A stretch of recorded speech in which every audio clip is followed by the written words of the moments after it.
pagi hari ini, kami dari kelompok 4 akan mempresentasikan makalah kami yang berjudul Desain Kurikulum. Nah, pada makalah ini terdapat 3 bahasan utama. Yang pertama yakni pengertian atau definisi desain kurikulum, yang kedua macam desain kurikulum, yang ketiga yakni strategi pengembangan desain kurikulum. Langsung saja untuk pengertian atau definisi desain kurikulum akan diterangkan oleh saya sendiri, Laila Farhatinisa. Desain kurikulum ini terdapat beberapa definisi menurut para ahli. Yang pertama menurut Umar Hamalik. Jadi pengertian desain sendiri menurut Umar Hamalik adalah suatu petunjuk yang memberi dasar, arah, tujuan, dan teknik yang ditempuh dalam memulai dan melaksanakan suatu kegiatan. Yang kedua yakni menurut Nana S. Sukmadinata. Menurut Nana S. Sukmadinata, desain kurikulum sendiri adalah pola pengorganisasian unsur-unsur atau komponen kurikulum. Nah, yang ketiga menurut Longstreet, desain kurikulum merupakan desain yang berpusat pada pengetahuan atau the knowledge centered design yang dirancang berdasarkan struktur disiplin ilmu. Oleh karena itu, model desain ini dinamakan juga model kurikulum subjek akademis yang penekanannya diarahkan untuk pengembangan intelektual siswa. Nah, dari beberapa pengertian tersebut dapat disimpulkan bahwasannya desain kurikulum merupakan suatu pengorganisasian tujuan, isi, serta proses belajar yang akan diikuti siswa dalam berbagai tahap perkembangan pendidikan. Nah, dalam desain kurikulum ini akan tergambar unsur-unsur dari kurikulum, hubungan antara satu unsur dengan unsur lainnya, prinsip-prinsip pengorganisasian, serta hal-hal yang diperlukan dalam pelaksanaannya. Jadi, desain kurikulum ini merupakan rancangan kurikulum yang akan diterapkan untuk pembelajaran siswa di sekolah, seperti itu. Nah, selanjutnya adalah macam-macam desain kurikulum. Untuk pembahasan ini akan dijelaskan oleh teman kita, Mila Fitriani. Kepadanya kami persilahkan. Baik, Assalamualaikum warahmatullahi wabarakatuh. Saya Mila Fitriani. Di sini saya akan mempresentasikan macam-macam desain kurikulum menurut para ahli. Ada beberapa pandangan dari para ahli tentang macam-macam desain kurikulum. Namun di sini saya akan menyebutkan beberapa saja. Yang pertama ada Eisner dan Valens pada tahun 1974. Membagi desain menjadi 5 jenis, yaitu model pengembangan proses kognitif, kurikulum sebagai teknologi, dan kurikulum akulturasi diri, kurikulum rekonstruksi sosial, dan kurikulum rasionalisasi akademis. Kemudian ada dari Longstreet dan Shen pada tahun 1993. Membagi desain kurikulum menjadi 4 model, yaitu desain kurikulum yang berorientasi pada masyarakat, desain kurikulum yang berorientasi pada anak, desain kurikulum yang berorientasi pada pengetahuan, dan desain kurikulum yang bersifat elektif. Baik, selanjutnya ada desain kurikulum disiplin ilmu. Menurut para ahli, desain kurikulum disiplin ilmu. Yang pertama, menurut Longstreet pada tahun 1993. Desain kurikulum ini merupakan desain kurikulum yang berpusat pada pengetahuan yang dirancang berdasarkan kurikulum disiplin ilmu. Oleh karena itu, model desain ini dinamakan juga dengan model kurikulum subjek akademis yang penekanannya diarahkan untuk mengembangkan intelektual siswa. Kemudian, yang kedua ada menurut McNeil pada tahun 1990. Desain kurikulum ini berfungsi untuk mengembangkan proses kognitif atau pengembangan kemampuan berpikir. Pengembangan kemampuan berpikir siswa melalui latihan menggunakan gagasan dan melakukan proses penelitian ilmiah. Baik, selanjutnya model kurikulum yang berorientasi pada pengembangan intelektual siswa dikembangkan oleh para ahli mata pelajaran sesuai dengan disiplin ilmu masing-masing. Mereka menyusun materi pelajaran yang harus dikuasai oleh siswa, baik menyangkut data, fakta, konsep, maupun teori yang ada dalam setiap disiplin ilmu mereka masing-masing. Salah satu kurikulum yang berorientasi pada disiplin ilmu atau disebut juga kurikulum subjek akademis adalah Main a Course of Study yang dirancang untuk memperbaiki proses perbaikan pengajaran ilmu-ilmu sosial dan humanistis. Terdapat 3 bentuk organisasi kurikulum yang berorientasi pada disiplin ilmu. Pertama, ada subject center kurikulum. Pada subject center kurikulum ini, bahan atau isi kurikulum disusun dalam bentuk mata pelajaran yang terpisah-pisah. Misalnya, mata pelajaran sejarah, matematika, kimia, fisika, biologi, dan sebagainya. Mata pelajaran sejarah, matematika, kimia, fisika, biologi, dan sebagainya adalah mata pelajaran itu tidak berhubungan satu sama lain pada pengembangan kurikulum di dalam kelas ataupun pada kebiasaan belajar mengajar. Setiap guru hanya bertanggung jawab pada satu mata pelajaran yang diberikannya. Kedua, ada correlate kurikulum. Mata pelajaran tidak disajikan secara terpisah, tapi mata pelajaran ini memiliki kedekatan atau dikelompokkan sehingga menjadi suatu bidang studi.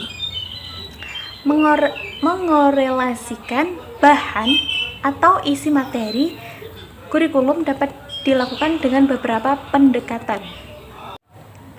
Baik, selanjutnya ada beberapa pendekatan dalam correlate kurikulum. Pertama, pendekatan struktural. Kedua, pendekatan fungsional. Ketiga, pendekatan daerah. Pendekatan struktural sendiri adalah pendekatan ini dilakukan kajian atau pokok bahasa ditinjau dari beberapa mata pelajaran sejenis, misalnya kajian atau topik tentang geografi. Yang kedua, pendekatan fungsional. Pendekatan ini didasarkan pada pengkajian masalah yang berarti dalam kehidupan sehari-hari.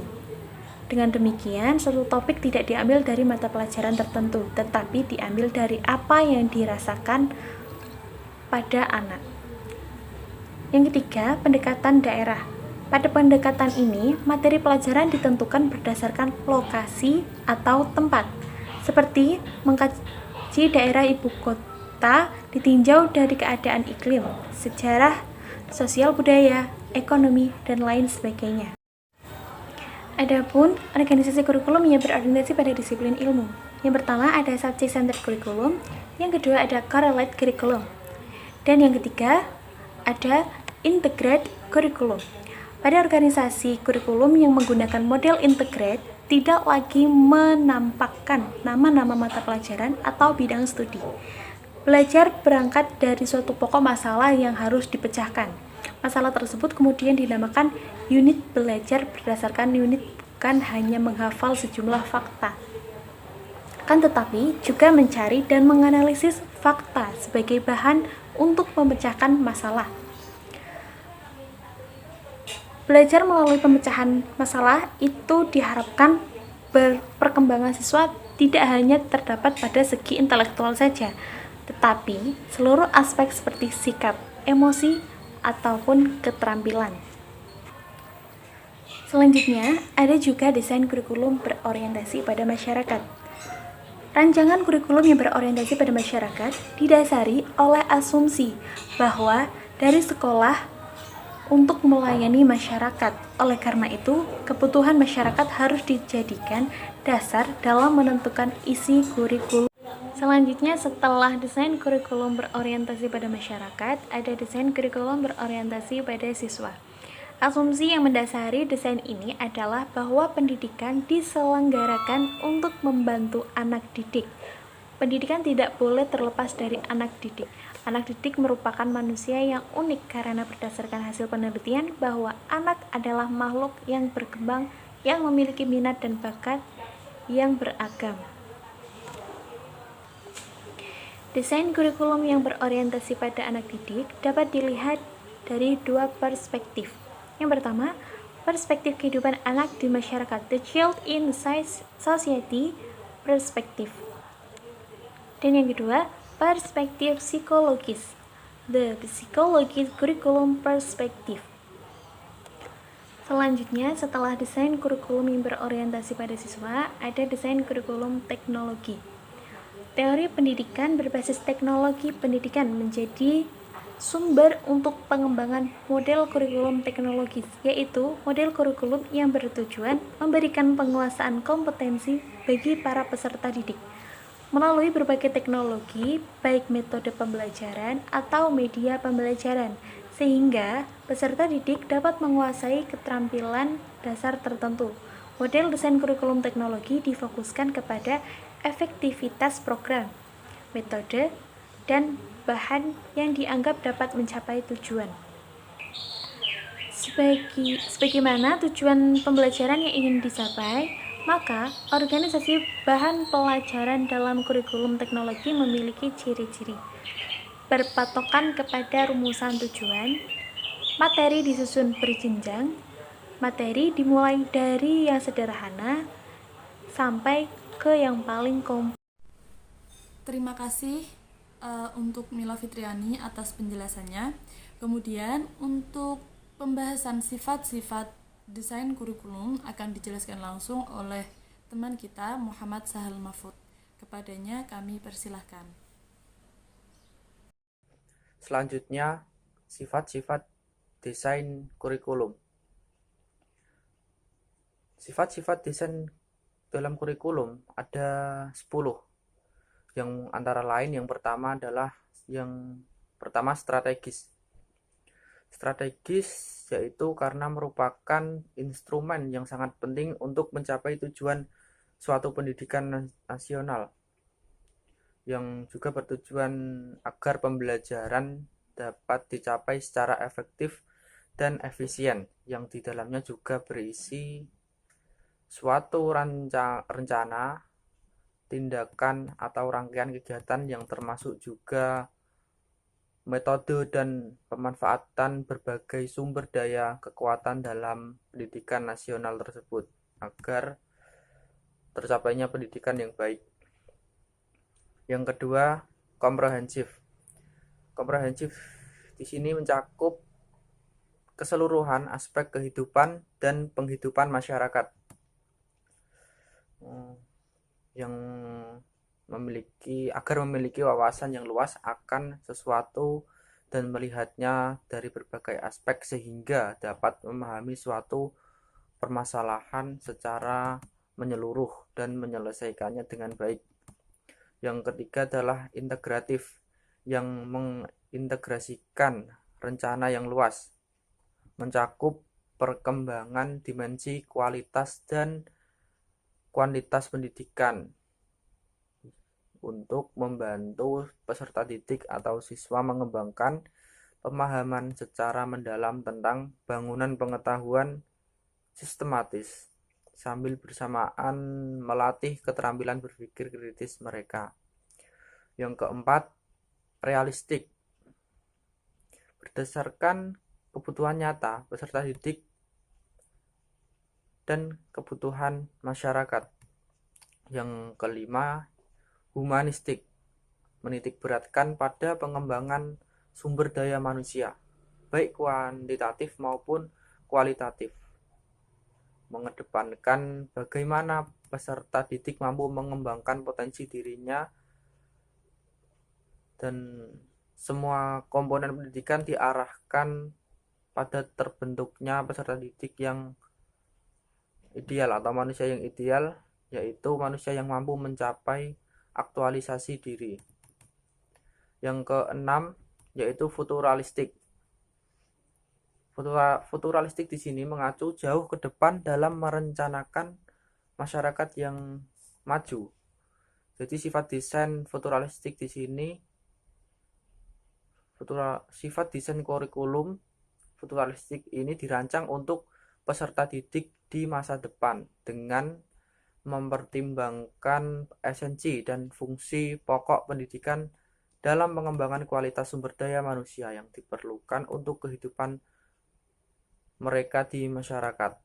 Yang ketujuh merupakan bagian integral yang mendukung manajemen pendidikan secara sistematik.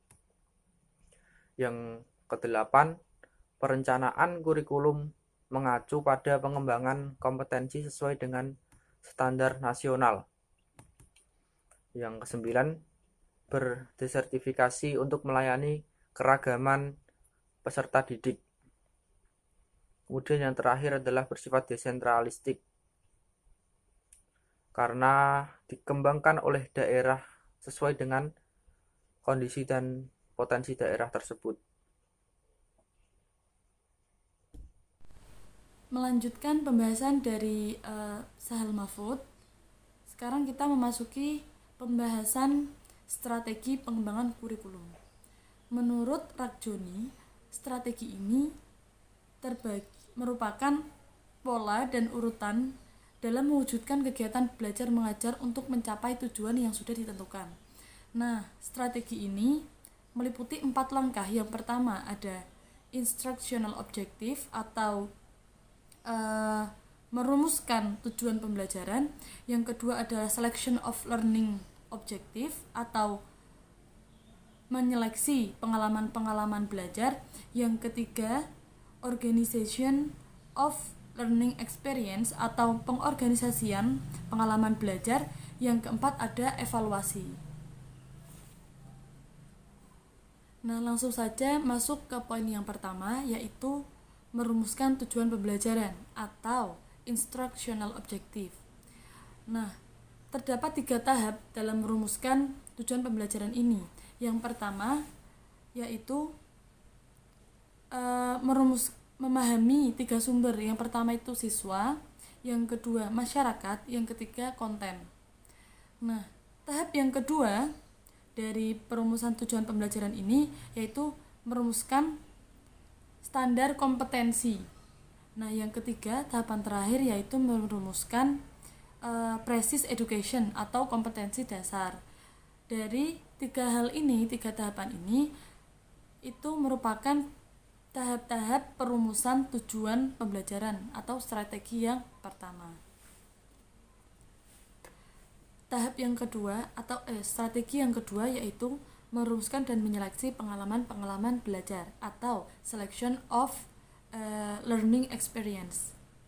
Nah, dalam merumuskan atau menyeleksi pengalaman belajar ini tentunya kita harus mengetahui apa itu pengalaman belajar. Jadi pengalaman belajar sendiri adalah bentuk interaksi yang dilakukan oleh siswa untuk memperoleh pengetahuan atau keterampilan. Nah, pengalaman belajar yang harus dialami siswa sebagai learning activity menggambarkan interaksi siswa dengan objek belajar. Strategi selanjutnya atau yang ketiga yaitu pengorganisasian pengalaman belajar atau organization of learning experience.